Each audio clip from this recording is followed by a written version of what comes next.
1999 January, I was crying to God, how can I turn America back to you? And a woman came to me. She said, you don't know who I am. But the Lord spoke to me, because you're going to start something with the youth of America in prayer that's going to change the destiny of the nation. She said, I'll give you $100,000 to start it. It launched a supernatural series of events that I just felt like I was being carried along by the Lord. And the Lord spoke to my heart, call the youth of America to fast and pray, with God's promise that He would turn things around if you would gather together with 2 generations. That became the burning vision of my heart.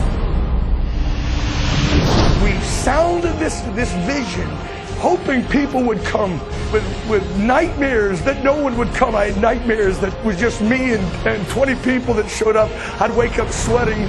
But when I went on the mall in September 2nd, 2000, Labor Day weekend, at 5:30 in the morning, I could hardly believe my eyes. In the darkness, as far as I could see, thousands and thousands, some said 270,000, had already gathered. They were already praying in the dark. 400,000 gathered together to fast and pray for 12 hours in D.C. for our nation, and it's launched the movement of TheCall. I believe it's about turning America back to God.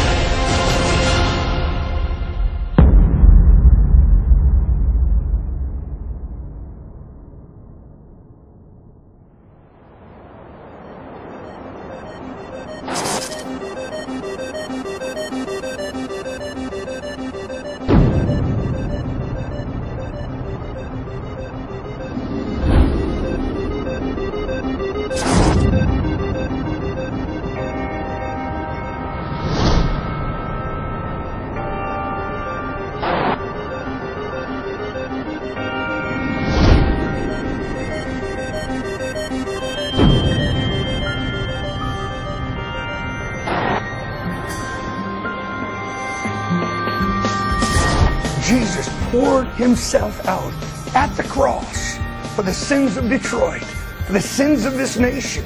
And as intercessors, we are called into the same sacrificial pouring out of ourselves on earth as it is with the man in heaven, Jesus Christ. That's why we're going to Detroit. Literally, men and women are coming from all over the nation to fast and pray 40 days before the call itself. We are not just seeking to have a good gathering. We are trying to move heaven on behalf of the desperate situation in Detroit. It's no cost, just sacrifice.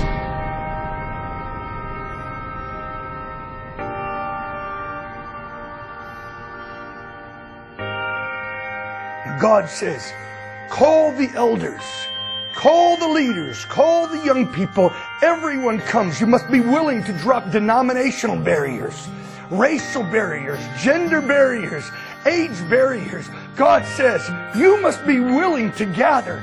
If I'm going to move on your behalf, if you stay in your own isolated ideologies, your own racial programs, your own issues, literally, He cannot answer in terms of the divine prescription.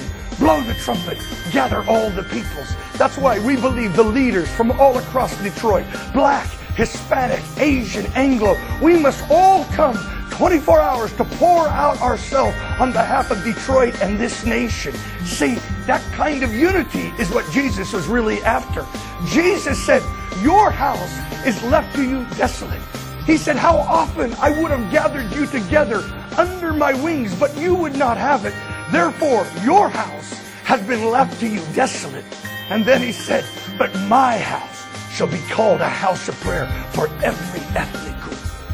If we stay in our own house, it will be left desolate. And Detroit, in many ways, is a sign of the desolate house of America.